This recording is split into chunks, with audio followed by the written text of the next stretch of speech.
Hello Pinkbike, and welcome to the dungeon. Today, we'll be answering the timeless question that has plagued all mountain bikers: which aftermarket drivetrain feedback mitigation device should I buy?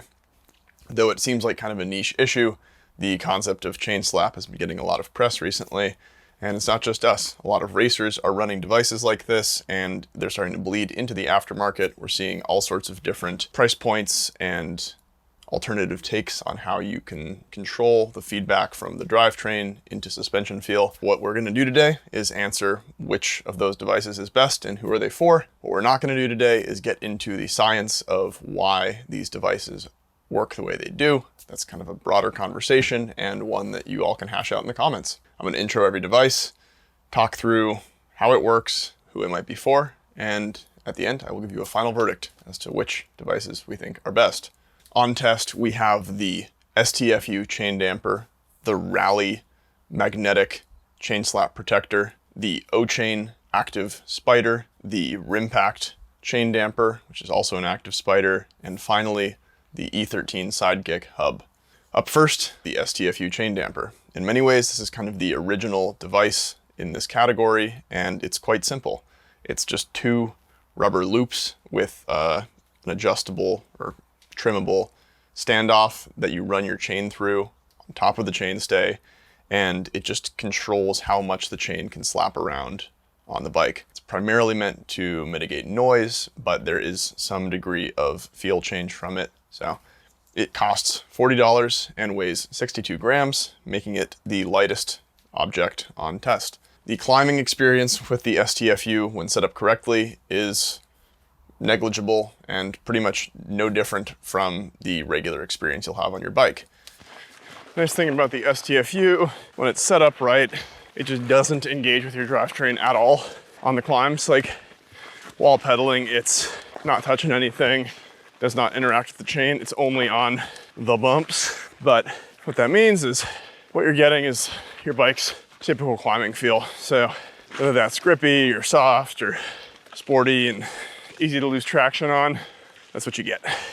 On the descents, the STFU actually does play a pretty significant role. As you'd expect, it makes the chain slap on the bike almost non-existent. There are still some circumstances where it can happen, but by and large, it cuts that out. And it even reduces a bit of that chain tug experience that you can get on some bikes with a lot of chain flail. You're talking chain tug. Is that not just pedal kickback? It is. Okay. I'm trying to not use the term pedal kickback as much because it gets people like triggered. Chain tug, pedal kickback, they're all kind of the same thing. Some people think it's a really noticeable effect on the performance of a bike. Some people don't think it exists. It's kind of a you know it when you see it sort of thing. STFU descending.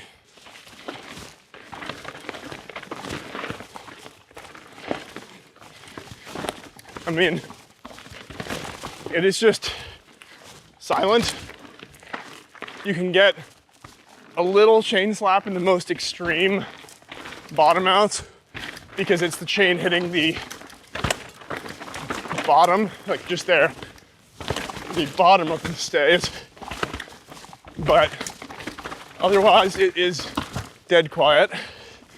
It doesn't really do much to the suspension feel, except maybe reduce some of that chain flail that we're talking about with the other devices. But mostly I think the benefit here is you're gonna stay in gear and avoid most chain slap. What I mean by the little bit that you are getting is like extreme cases where it's coming back up to the bottom of the stay. But this top down, which is the primary chain slap you get on bikes, really isn't there. So that's cool. Really, it's a passive device in the scheme of these things, so it's not quite as profound a difference as some of the active ones, but it does have a profound difference on the noise that your bike makes. In terms of livability, I would put this pretty high up on the list of things. Installation is a little annoying, but they have a comically thorough document that helps you figure out exactly how to install it for your specific bike. In terms of installation, it's simple. It's just two zip ties that hold each of these towers on, and in theory, you just leave it on forever. It doesn't have to change, even if you like get a new chain or a new cassette. It's just sitting there. So simple and effective once installed. In conclusion, for the STFU, I would call this kind of the every bike option. It's simple, affordable, and quite effective. It's not complicated. So for a lot of people, this is probably the best triangulation of simplicity to effectiveness. And if the aesthetics of it don't bother you, then it's a pretty easy thing to get along with. Up next, we have noise. Up next, we have the Rali, I think that's how you pronounce it, protector. It is essentially a 3D printed gummy chain protector with this, which is a magnetic block that's supposed to sit about a third of the way into your chain length across the chainstay. And the concept here is that while you are freewheeling, the chain sits against the block and is held in place by the magnet. But when you pedal, it pulls off and allows the chain to run free. In practice, it's a little different, but I'll get to that in a second. This thing costs $33, so it is the cheapest option on test, and it weighs about 93 grams uncut. So you do trim it to length, but generally a pretty light option in the scheme of things. One note on the fitment with this, there are 3 height options available, and you have to measure the chain offset from your chainstay in order to find the right size. The neutral test bike for this discussion was my tall boy, and there isn't an option that actually works for the tall boy. So even the tallest option didn't engage the chain at any point in the drivetrain's sweep.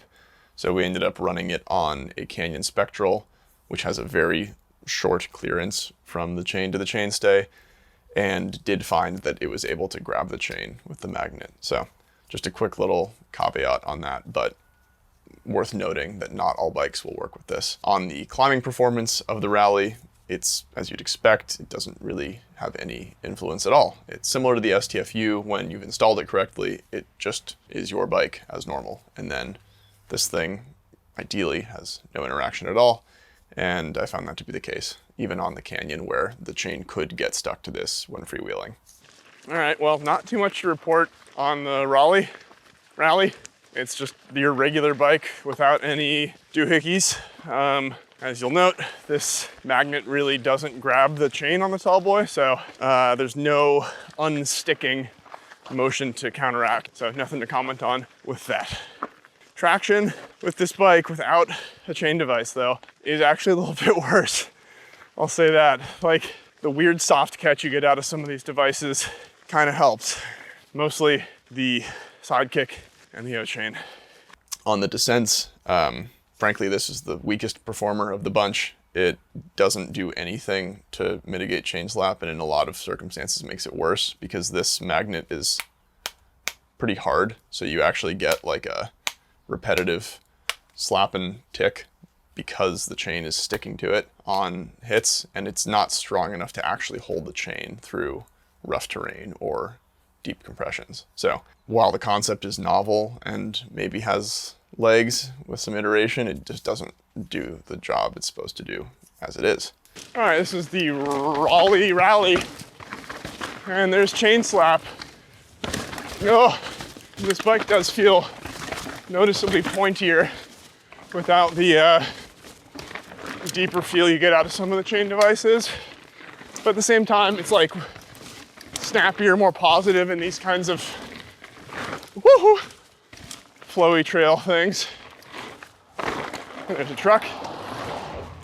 All right, I wish it stuck, but you know, c'est la vie.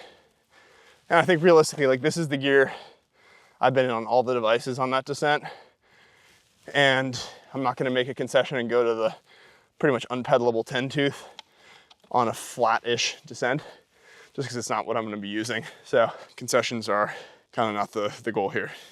Livability-wise, it is easy. It's just a stick and peel VHB tape base. So as long as that stays down and you've cleaned the bike before you install it, it shouldn't be an issue. It's just that it won't do much to help with the intended goal. So kind of a bummer there. In conclusion, I think it's a cool idea with some potential, but current execution just isn't amazing. I'd almost rather it just be this, the like fingery Chainslap tape, because this probably does a more significant job than the magnet itself does. So despite the novelty, I don't think it's perfect execution yet. Don't turn the dryer on, because we're filming.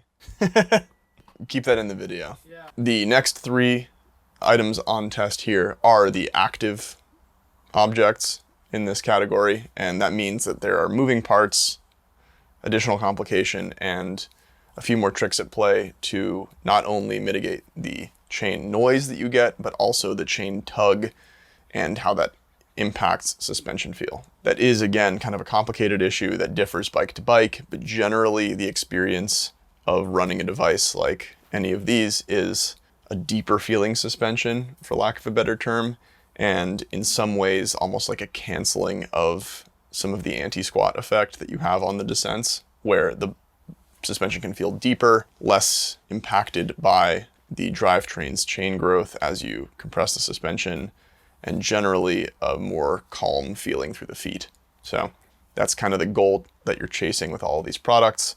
And then the noise mitigation is a bit of a carry-on effect from that. So starting off, we have the original active device, which is the Ochain.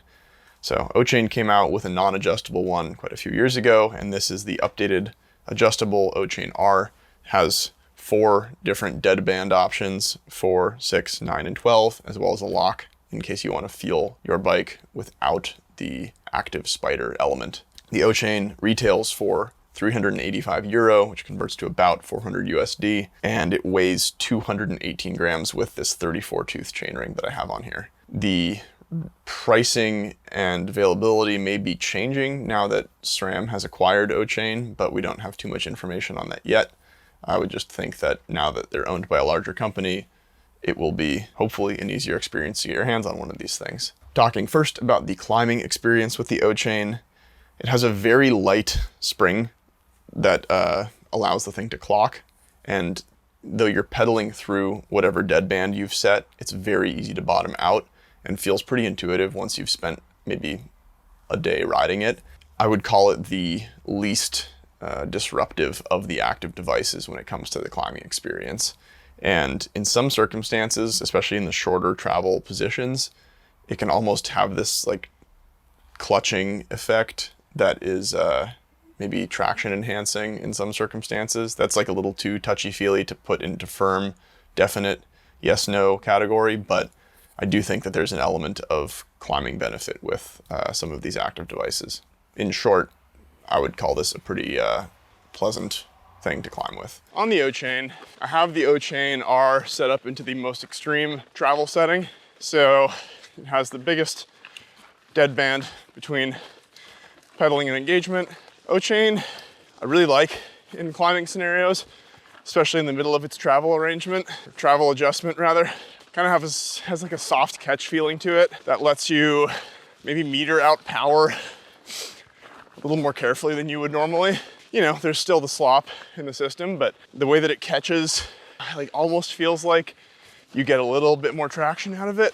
Regardless, there is still that like freer suspension feel in rougher, more staccato climbs. When engaged, feels totally firm, totally normal. Doesn't require any weird technique to keep it engaged because the springs aren't super strong. So it just kind of holds closed unless you let off and you're like ratcheting through something rougher. Moving on to the descending characteristics of the Ochain, I think that is where this thing really shines. It may just be the top performer on test thanks to the combination of factors that it offers. To me, the adjustability is a really nice factor because it allows you to tune the feel of this to a given bike and that certain bike's kinematic and your desired outcome from running one of these devices. Once you have that dialed in, it does make your suspension feel deeper and smoother through the feet, and it even has a positive effect on Chainslap. I think this does the best job of the active devices at keeping the drivetrain quiet. Same deal as with the Sidekick. You can preload super deep, but chain is just completely silent. Wow, I almost just biffed it. Yeah, there's just no chain slap noise, and you can still get on the gas pretty quickly. plus that deeper feel, which I do like. In conclusion, I think that the Ochain is really a top performer. It makes sense. They've been iterating this device for a few years now, and it's just an easy thing to slap on a bike, get suited to that given bike's characteristic, and run for a while. I've found the durability of this to be surprisingly good. They had kind of a bad rap with their initial version, but the updated one has done me well for about a year before I needed to service it, which is well outside the service range. And I only needed to service it because it started creaking after that time. So they sell refresh kits. It is pretty annoying to open these up, but once you've figured out the little like fussy details on how to reconfigure it all back together, it's not too bad.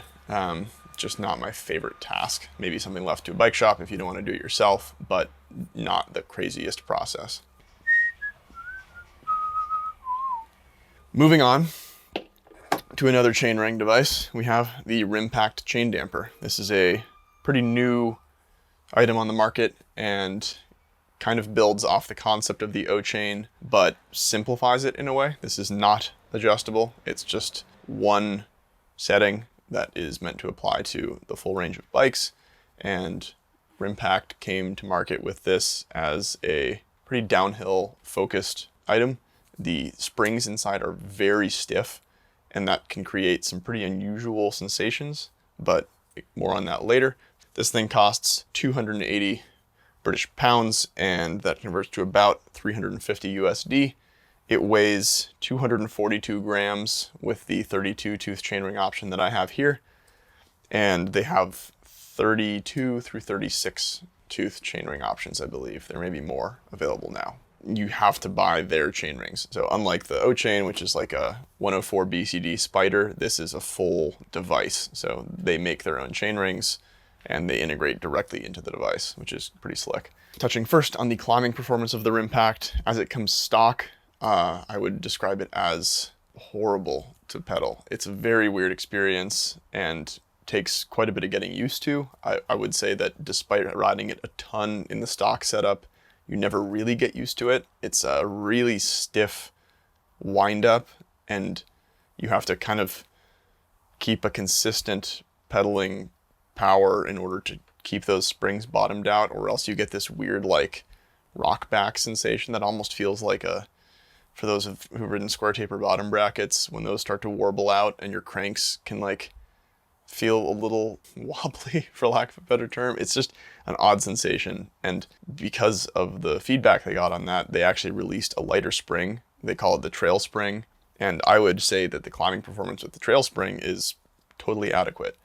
For me, it was no issue, but Mike Casimir mentioned that for him, it was still too stiff. So I would say it's not going to be for everybody, but it is definitely a more approachable experience than the stiffer spring option. Rimpact, you hop on and it immediately feels weird. As things start to get steeper here, it does start to feel more normal. You kind of have to maintain like a consistent pressure at the top and bottom of your pedal stroke to make sure it doesn't like spring back on you. I think because of that, I don't know, I've ridden this a lot and I'm still really not used to it.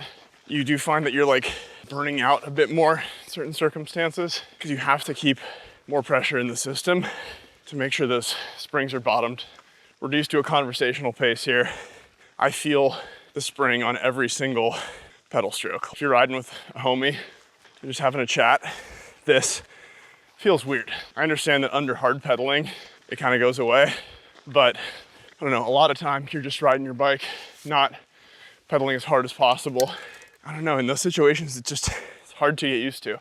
On the descents, the Rimpact does do a very good job of muting the chain, slap, flail, whatever you want to call it, experience that you can get on longer travel bikes, and does add some of that depth to the suspension feel that the Ochain also achieves. I would say that because the springs are a bit stiffer, it's like a firmer feel, and that's like kind of a hazy thing to try to pin down, but with the trail springs installed, it has a similar feel to the Ochain in terms of how it interacts with suspension feel. The one downside to the stiffer spring option, if you do want to like eliminate the chain flail noise is that when you're descending and trying to grab gears out of corners or into features, that pedaling sensation is still an issue. So you might run into situations where what I ended up doing was like shifting up a couple gears to get like a steeper push over the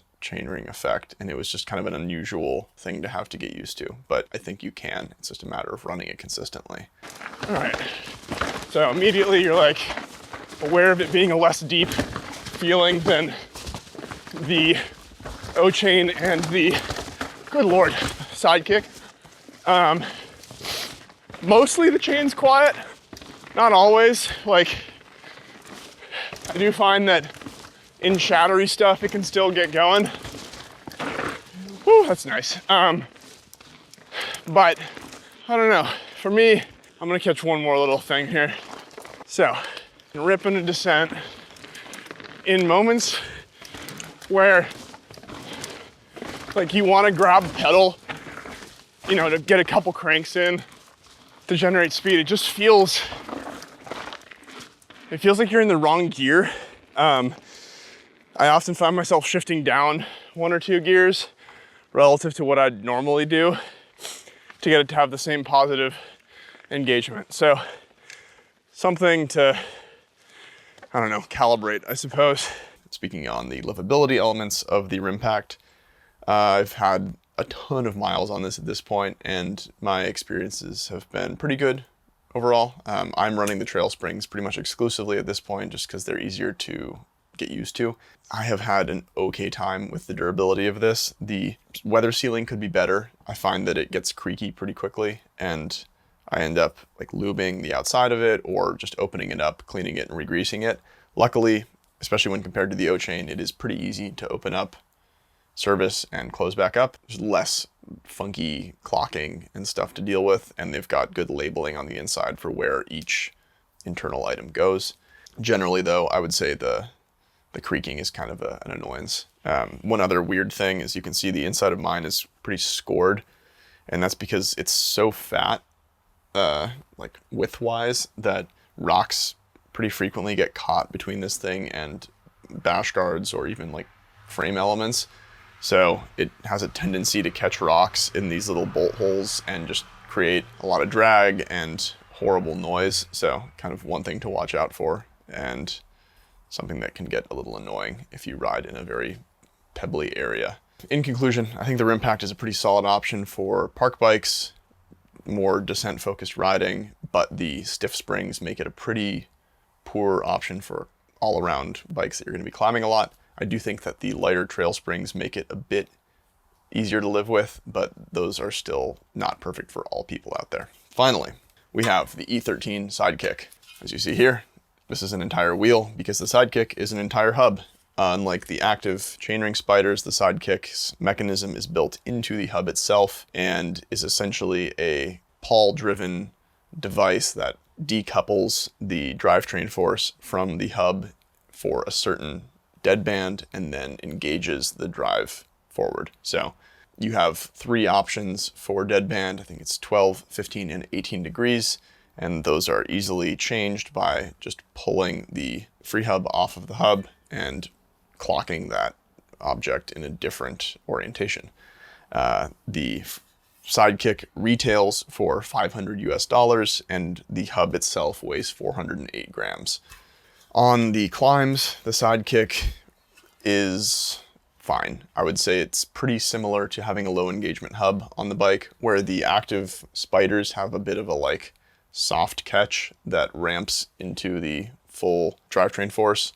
The Sidekick is just a free float until you hit a hard stop. So it can be kind of funky to get used to on technical climbs, but I'd say once you've honed in the amount of foot movement required to get it to bottom out, it's not too annoying. Though I wouldn't say this is like the best option for people who are doing a lot of tech climbing. I would sooner recommend some of the simpler devices for that. On the descents, the suspension feel that you get from the Sidekick is excellent. It has the most deadband of all the options on test, and that's apparent at the foot and at the wheel. You have like no drivetrain interaction with the suspension. Because you have 3 options to choose from, you can get it honed in to your specific bike. And I found that in some circumstances, I liked setting it less than, let's say, like the full sweep of travel. So you'd get some foot tug, like deeper in travel, that would allow you to like intuit where you were. And then in other circumstances, when you just want like the most bottomless feel possible, you can just set it to be beyond the point where it would ever kick in under regular suspension movement. So it does a really good job of separating any chain interaction from the suspension movement, and does a decent job of quieting the drivetrain down. I don't think that's the real goal with this, and it does still produce chain slap under really heavy compressions. So not the best at that, but a pretty good job. All right, E13 Sidekick. While you're just kind of humming along, you don't notice anything really. It's pedaling like a regular hub. It's while you're kind of ratcheting through the teeth that you notice it, like there's a pretty big sweep and then a hard catch. And that can be kind of arresting when you're not used to it. But once you do get used to it, it can be kind of nice to have the like free coasting feel and then intuit that catch point because it is consistent. Now for some descent on the Sidekick. All right, so one thing you really notice with the Sidekick is how deep you can preload the bike in compressions, but also like before the lip of the jump. In that rougher stuff, you do hear the chain clacking around, and I don't think the Sidekick does a ton to address chain slap relative to some of the other stuff. So kind of the only weak point there.